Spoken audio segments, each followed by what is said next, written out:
Welcome to the studio at That Nerd Show. I'm Marcus Blake, and this is your daily nerd news for Tuesday, February 4th, 2020.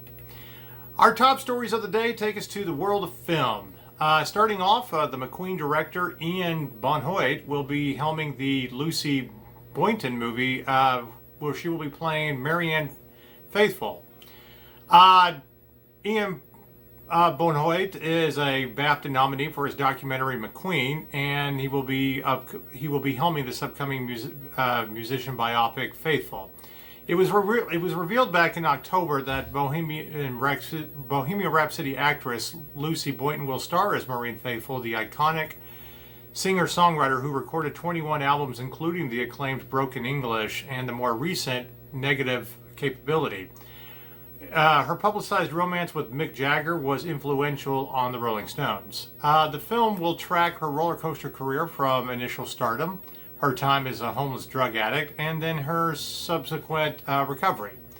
Casting director Sarah Crowe from the personal history of David Copperfield has been brought on board, and the search is now underway to fill the role of a young Mick Jagger. Ian Bonhôte said that Marianne is an extraordinary woman who rebelled against the male-dominated music industry. The film will explore female issues as well as the injustices she suffered in her quest to be recognized as an artist. I am honored to collaborate with Lucy and Julia to shine a light on Marianne's timeless story. Marianne Faithfull added, I am delighted that my story is finally being made with my dream team of Lucy, Julia, and Ian. So there you have it, folks. We're going to be getting a Marianne Faithfull music biopic in the next couple of years. In other news, we turn our attention to the Tyler Perry movie A Fall from Grace, which premiered on Netflix last week, and it was watched by 26 million people in its first week. Since we do normally report box office grosses, it's only fair that we actually report how many viewers watch something on Netflix. And the Tyler Perry thriller Fall from Grace has been watched by 26 million people, since its January 17th debut on the streaming service. The writer, director, producer took to social media Monday to reveal the number, which Netflix did confirm. Anyway, Crystal Fox, Maked Brooks, Felicia Rashad, Brescia Webb, Cicely Tyson, and Perry star in A Fall from Grace about a divorced woman disheartened since her ex-husband's affair, who feels restored by a new romance. When secrets erode her short-lived joy, Grace's vulnerable side turns violent. Perry wrote and directed the pick, which was originally announced in November. Anyway, he said that my heart is full, I'm grateful, and I'm humbled by it, Perry said in a video released on Monday. I've always wanted my movies to open around the world, and that was the first time, so thank you, Netflix. Thank you. I saw you all around the world watching, so thank you.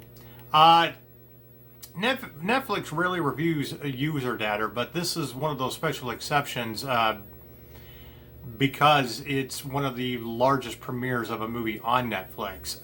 But by comparison, Netflix's 10-time Oscar-nominated The Irishman was watched by 17 million in its first week last fall. Bird Box, the buzzy thriller starring Sandra Bullock, was watched by 26 million in its first week on the platform last year. And then, of course, more than 23 million accounts worldwide watched Netflix's When They See Us, Ava DuVernay's limited series about the so-called Central Park Five in its first month. So it looks like Tyler Perry's movie, A Fall from Grace, is in good company with these top-rated movies. And those are some pretty impressive numbers from his streaming service. In other movie news, Nicolas Cage's The Unbearable Weight of Massive Talent will finally get a 2021 release date. Lionsgate has set a March 19th, 2021 wide release date for this movie, the meta-action comedy that stars Nicolas Cage as a version of himself. Tom Gormican is directing the film based on the screenplay he wrote with Kevin Etten. Kevin Turin is producing. The plot, creatively unfulfilled and facing financial ruin, the fictionalized version of Cage must accept a $1 million offer to attend the birthday of a superfan. When things take a wildly dangerous turn, Cage is forced to live up to his own legend, channeling his most iconic and beloved on-screen characters in order to save himself and his loved ones. So it looks like Nicolas Cage is going to have a little bit of fun poking fun at himself and his career in this movie. We can't wait to see it. We love actors that, can laugh at themselves. It was also stated that the project has been percolating since November, when Lionsgate entered into final negotiations for the film to be helmed by Gormican. Cage's recent genre credits include the cult hit Mandy, and he is starring in Wally's Wonderland, Primal, and Southern Gothic thriller Grand Isle. Nicolas Cage has been a very busy man over the last few years, since he was actually personally in financial ruin and had to declare bankruptcy. So, anyway, looks like that's the next big project for Nicolas Cage. And back to Netflix news. Netflix sets Jorge Lendeborg Jr. for the lead in Night Teeth, alongside Debby, Ryan, Lucy Fry, Alfie Allen, and Raúl Castillo, which they will also be bringing the terror in this film. Lendeborg Jr. is starring in the Adam Randall-directed Night Teeth. It's the Netflix thriller that is just getting underway in New Orleans right now. So if you're in the New Orleans area, you might spot them filming. He stars with Debby, Ryan, and the rest of this cast. Anyway, it is scripted by Brent Dillon. The youth-driven thriller with a genre twist focuses on an evening in L.A. Lendeborg Jr. From Bumblebee and Spider-Man Homecoming stars as a youthful chauffeur who drives two beautiful young women to 5 different parties and finds himself fighting for life after he discovers they're not who they claim to be. This is a film about 3 young people stuck together for the night. Within the confines of the vehicle, it's the changing relationships, the suspicion, attraction, and threat are all part of it. The film is produced by Unique Features, Vincent Gatewood, and 42's Ben Pugh and Charlie Morrison. Unique Features, Bob Shea, the co-founder of New Line, who launched the production company with his late partner, Michael Lind, will be executive producer alongside with 42's Eric Steinberg. Ezra Miller and Saul Williams launch MartyrLoserKin Productions, and it looks like that their first feature with this new production company is going to be a musical called Neptune Frost.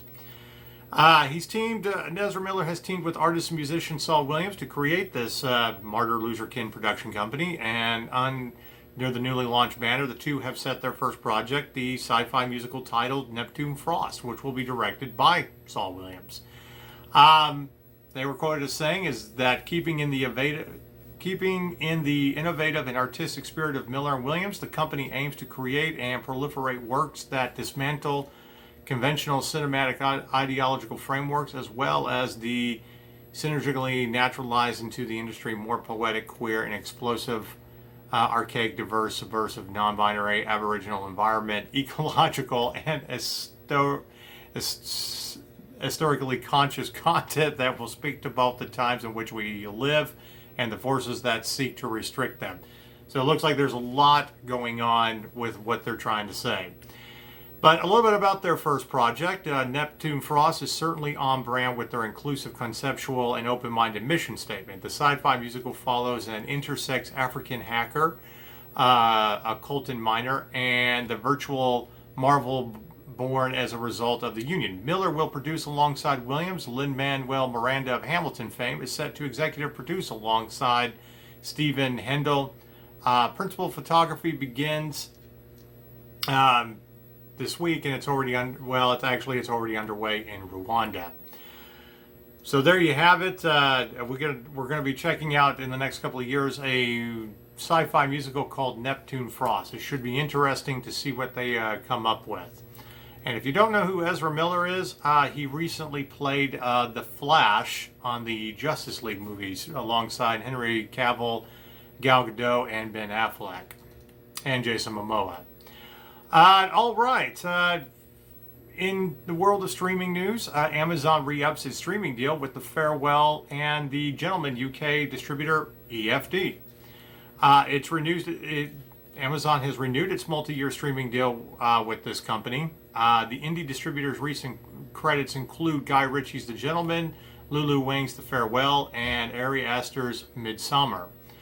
Under the refresh deal, Amazon will have first window streaming rights on all of these titles, as well as the upcoming picks on the EFD slate, such as The Trial of the Chicago 7 and the horror Brahms The Boy 2. In 2019, EFD also handled the release of Chris Forgan's comedy Fisherman's Friends, which was a surprise box office hit in the territory, grossing $9.6 million off a minimal budget. The company is known for handling small selection of titles per year and backing its releases with significant P&A commitment. It's been operating since 1978. Its library includes the Lord of the Rings trilogy, Brokeback Mountain, The Departed, and the In-Betweeners movie and its sequel. So there you have it.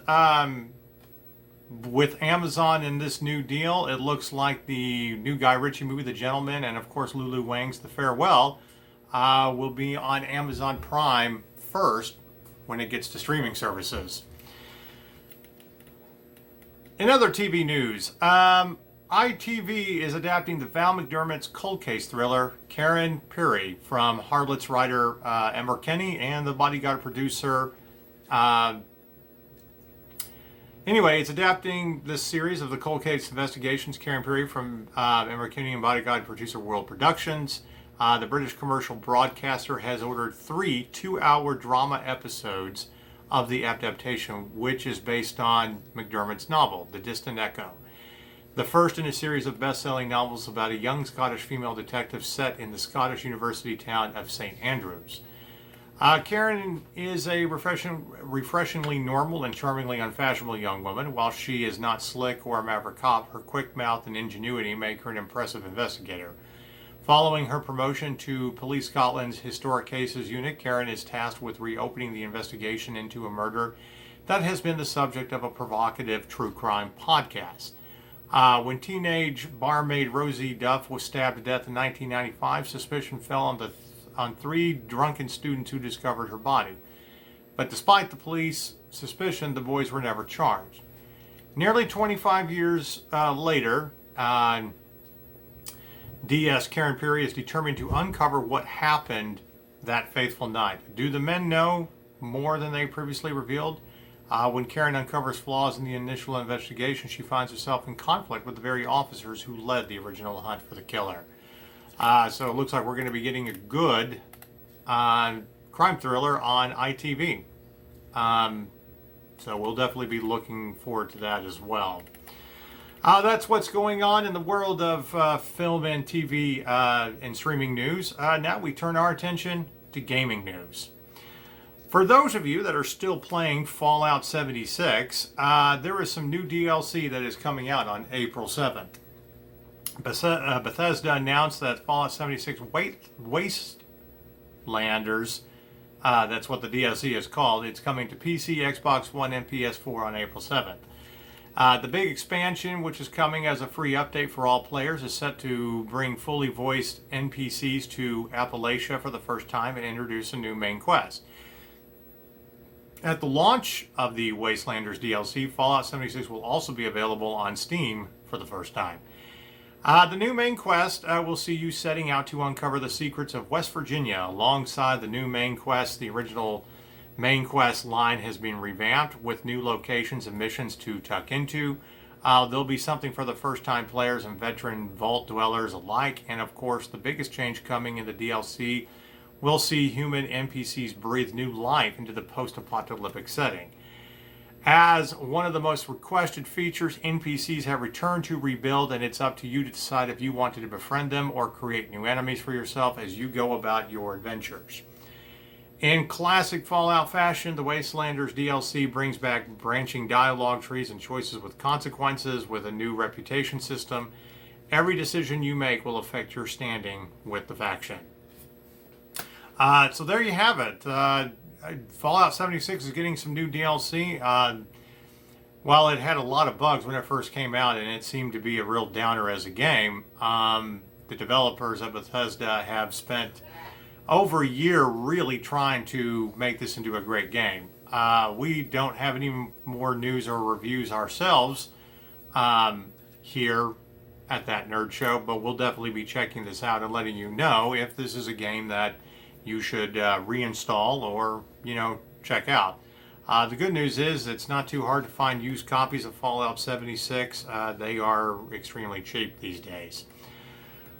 In other gaming news, Dreams will give early access players the full game 3 days early. That's right. If you are fans of the game Dreams, the faithful will get to play the full version of the game a few days earlier than the general public.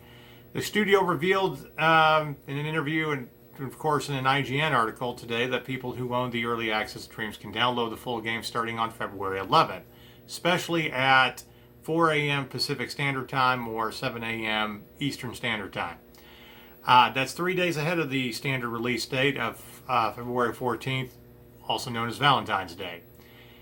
Dreams officially went gold in January, though it has been available in early access since spring of last year. In that time, users have already made everything from spider ham to a photorealistic English breakfast, and also things that don't involve pork.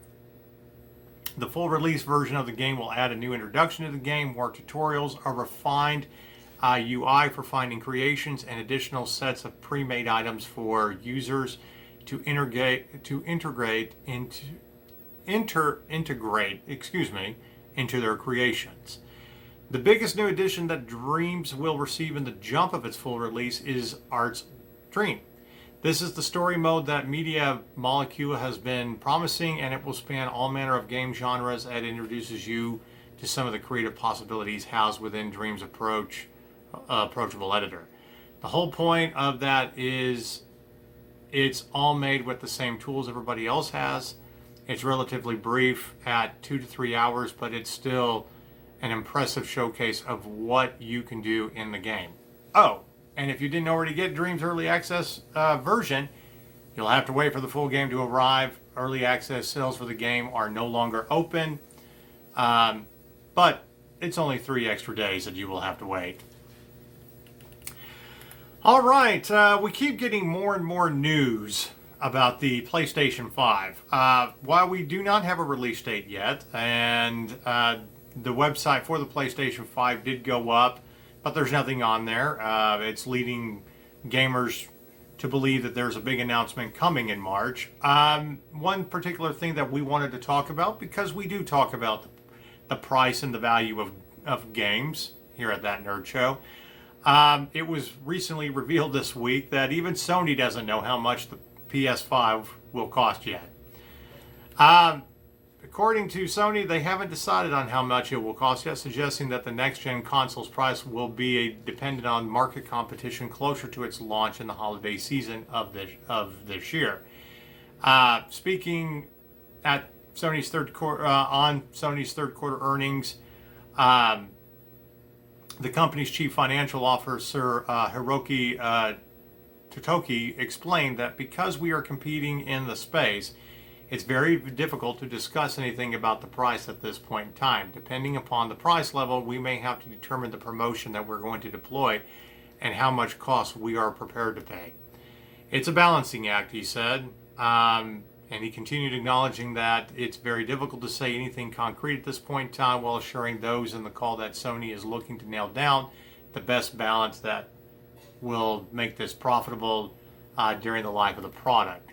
But the uncertainty about the PS5 price on Sony's part will certainly comes as interesting news to eagerly anticipating the rumored February PS5 reveal event, which is expected to unveil all the key details about PlayStation's next-gen hardware, including the pre-order information around the cost, release date, and upcoming PS5 games. However, Totoki's comments made it sound as though PlayStation is waiting for Microsoft to reveal its own pricing strategy around the Xbox Series X, better known as the Xbox 2, also scheduled to release later this year. So perhaps the ball remains in Microsoft's court for now. Either way, you should stay tuned to That Nerd Show for your latest gaming news, and we will definitely let you know more once we know more. But one quick correction: it looks like that maybe we might get a reveal event by Sony later this month. But most likely it may end up being in March. And there you have it, folks. That's what's going on in the world of gaming for February 4th. And now we turn our attention to the question of the day. Does Nicolas Cage still make good movies? It's an interesting question to pose because he's made a lot of movies over the last 15 years. A lot of movies that he had to make to earn a paycheck. And it seems like every once in a while a kind of a good one pops out. But most of them are straight to video or B movies. You know, they're nothing special. 2 years ago, we got a surprise hit by Nicolas Cage in the movie Mandy, which you could actually see on the Shudder streaming service, which is the horror streaming service. It's actually very good. But I think it's safe to say that Nicolas Cage has made a lot of duds and just, you know, movies that are largely forgettable. And as I said, every once in a while he pops up in a movie. While I do not remember the name of it, and I probably should, I do remember seeing a movie with him a few years ago where he played a real-life guy trying to go to the Middle East to hunt down Osama bin Laden. It was kind of a satire of a overly eager patriot. It was very funny. He was in the Edward Snowden movie because he, you know, has popped up in Oliver Stone movies here and there. But like I said, mostly it's been duds. As for me personally, I think the last great movie that I really enjoyed Nicolas Cage in, besides Mandy, I have two. The first one is an independent film that came out about 7 years ago called Joe. He basically played a aging drunkard a logging foreman who befriends a young boy and basically rescues the boy from, you know, an overbearing drunken father and stuff like that, and kind of mentors him. I remember seeing it at the Dallas Film Festival that year. Was the first year we were actually covering the Dallas International Film Festival. It was one of my favorite films too. And then I think the other one in the last 20 years that I've really enjoyed was Matchstick Men, where he basically plays a grifter alongside Sam Rockwell. And it was a great little movie. But, you know, we've asked the question over the years, you know, whether Nicolas Cage, you know, is a good actor. We even did a podcast on it and graded all of his movies throughout his career, and he was a B-plus actor. But, you know, it's hard to kind of take him seriously these days when he makes a lot of B movies that are largely forgettable. And not that I'm not saying that the Drive Angry movie was really all that bad. It was a fun movie, shot here in Texas, and, you know a lot of local Texas actors from Amber Heard to Brian Massey, you know, that were in that film. Again, you know, it was fun. But truly great, the ones that really stretched his acting talent. You know, he is an Oscar winner. He won an Oscar for Leaving Las Vegas, you know, 25 years ago. And, you know, he has made a lot of great movies. Whether it was movies early, you know, in his early days. I'm a huge fan of Moonstruck as kind of a romantic comedy. Alongside Cher. I mean, the World Trade Center movie he made with Oliver Stone, where he's buried underneath the rubble, and they have to get him out. I thought he was incredible in that. So I mean, it's kind of hit or miss. So again, it comes back to our original question: does he make good movies anymore? I would say that most of them probably aren't that good. They may be fun, but he surprises us. Okay? He's, you know, still got it in some ways. I mean, again, Mandy was a surprise hit. And while, again, it was only 7 years ago, I thought he did an absolute incredible job in the little independent flick, Joe, that showed his acting range and showed that he could do a good movie. And I encourage I encourage folks out there to watch it because you can usually find it on a streaming service. But here we are dealing with this movie where he's basically going to play a satirical version of himself and make fun of his own situation about losing all of his money and basically having to take any gig he could to, get out of bankruptcy or to make his money back or pay the IRS. But The Unbearable Weight of Massive Talent has it's ripe to be a great movie, to be a funny movie, to be the kind of movie that, we've enjoyed from Nicolas Cage. The kind of fun movie that we would expect, from something like that.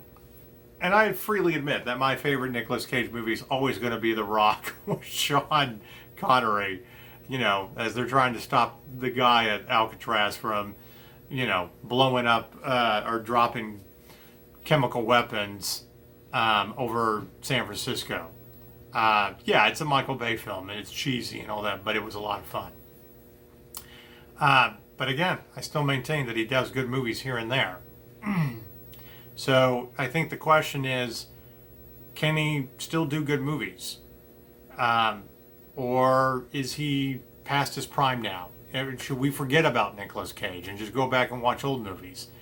Or is he ripe to surprise us again in a great movie?